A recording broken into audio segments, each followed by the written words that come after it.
Bonjour à tous et bienvenue pour cette nouvelle chronique de jurisprudence de la franchise. Je vais vous commenter un aspect d'un arrêt de la Cour d'appel de Riom rendu le 18 juin 2014. Cet arrêt illustre l'intérêt qu'ont les franchiseurs à pratiquer la transaction dans le cours de l'exécution de leur contrat. L'hypothèse était celle d'un franchisé qui avait un arriéré de redevance. C'est une situation très courante dans les réseaux. Eh bien, le franchiseur avait saisi, à l'époque, cette occasion pour conclure une transaction avec son franchisé. Il avait notamment décidé de consentir un étalement des charges. Cet étalement constituait une concession.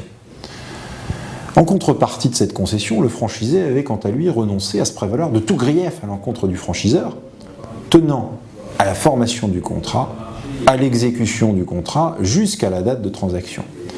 Il est donc, dans cette hypothèse, conclu une transaction entre les parties. Je vous rappelle que la transaction rend irrecevable, dès lors qu'elle est valide, c'est-à-dire que des concessions réciproques ont bien été exprimées, elle rend irrecevable toute réclamation d'une des parties fondée sur le litige qu'elle a définitivement réglé entre les parties.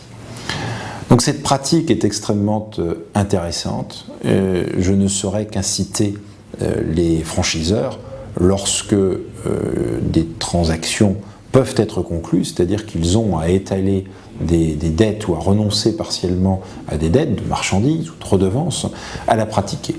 Les demandes du franchisé qui seraient couvertes par la transaction seront alors déclarées tout simplement irrecevables.